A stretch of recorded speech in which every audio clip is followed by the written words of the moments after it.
There were 35 abstentions, 9 votes against. I'm just waiting for confirmation on which countries they include. But do you think that there was a reaction to the threat from the US to remember and make a note of who voted against them and potentially cut financial aid to those countries?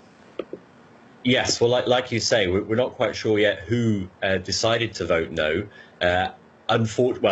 These threats, on the one hand, are typically Trump-like, the bluster, the sort of, we're watching you type rhetoric.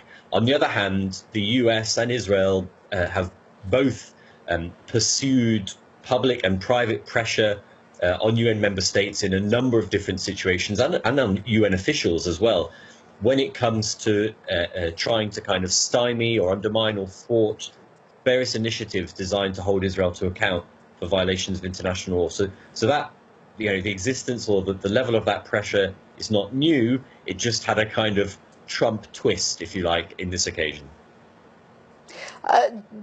What do you think about the comments by the US and by Israel that the UN is biased, that it's practicing double standards, and that this is yet another anti-Israel resolution?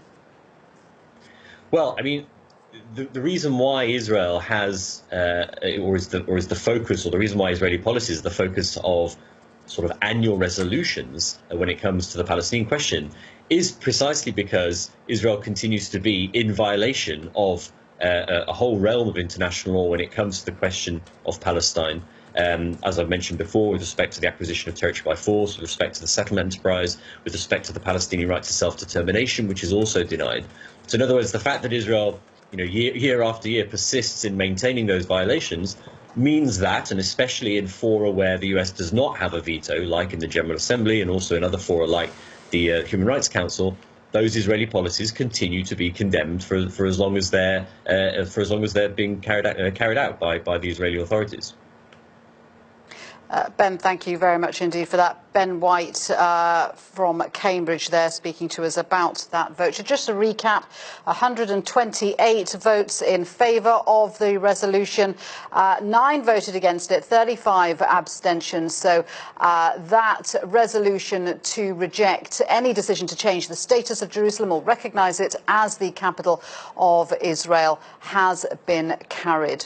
Let's go to Alajan Ayanla, who's in occupied East Jerusalem. So this kind of result very much expected, Alajan.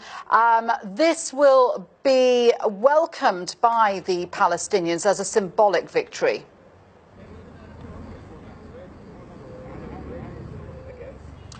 It will be welcomed by the Palestinians. Keep in mind that this is actually a fairly similar outcome in terms of the vote back in 2012, where we saw the upgrade of Palestine from a observer state into a non-member state. More than 128 yes in this vote. 135 countries voted in favor of upgrading the status of Palestine back in 2012. But the US ambassador, Nikki Haley, said, look, whatever happens, we have every right to decide where our embassy is, and we are going to move it to Jerusalem regardless. So, I mean, what is that going to mean in the future? It's certainly going to make the situation very tense where you are.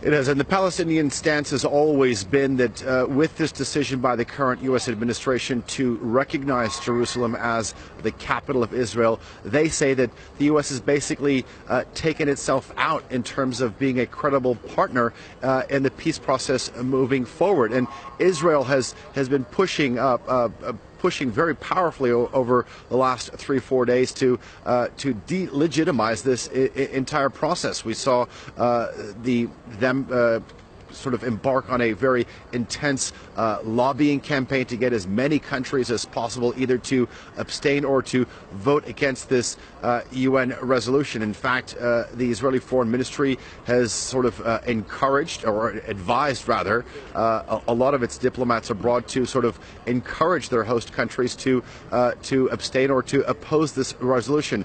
Basically, Israel is saying we don't want any public support to be shown on the floor of the United Nations General Assembly. But according to one senior official, we know that this sort of campaign embarked by Israel is going to have was likely to have limited success, and we saw that with the results, with over 128 countries voting in favor of this resolution.